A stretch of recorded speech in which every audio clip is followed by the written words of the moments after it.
you've been absolute Bobby Dazzlers. Sounds like I'm signing off, doesn't it? See you tomorrow. Only joking. There's more of this guff after the news.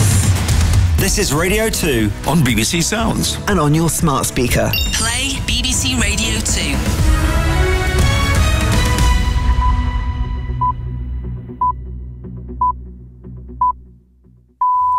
BBC News at 5 o'clock. This is Justine Green. Inflation has fallen to its lowest level in more than a year, but ministers say more needs to be done to slow rising prices. The head of the COVID inquiry has threatened legal action over the government's refusal to release Boris Johnson's unredacted messages and diaries.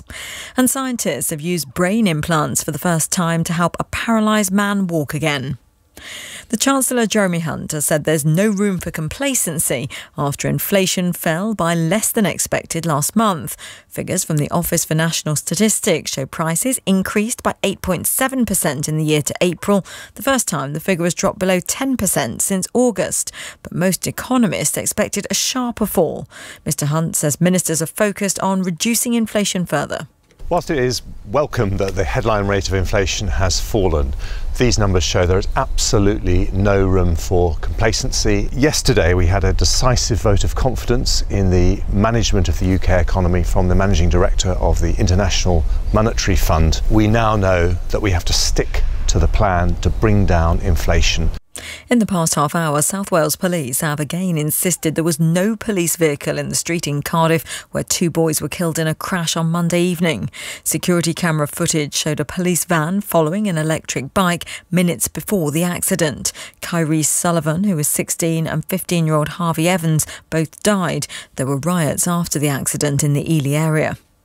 The official COVID inquiry has threatened the government with legal action if it doesn't release Boris Johnson's unredacted WhatsApp messages and diary entries. The inquiry's chairwoman, Baroness Hallett, said a failure to hand them over would be a criminal offence. Helen Catch reports. Baroness Hallett had issued a legal notice in late April demanding the full notebooks and messages after the Cabinet Office had handed over some of them but with redactions. It challenged the order, saying some of the material was unambiguously irrelevant. But the Baroness dismissed their argument that her request was unlawful. It now has until 4 p.m. next Tuesday to hand them over. In a letter which Boris Johnson asked to be published alongside Baroness Hallett's ruling, the former Prime Minister said that any implication that he had failed to provide documents would be unfair and untrue. He also said he was no longer working with the government's lawyers. It comes after they passed information from his ministerial diary to the Cabinet Office, who gave it to the police. Rishi Sunak has criticised the way the Home Secretary Suella Braverman handled a speeding penalty, but says she won't face a formal investigation. Ms Braverman asked civil servants about arranging a private speed awareness course. In a letter to the Prime Minister, she said she'd been trying to find a way to do it while protecting her privacy and security, but then chose to pay a fine instead. A 95-year-old woman who was tasered by police at her care home in Australia has died. Claire Noland suffered serious head injuries a week ago after officers responded to reports that she was wandering around the building armed with a knife. More from our correspondent in Sydney, Phil Mercer.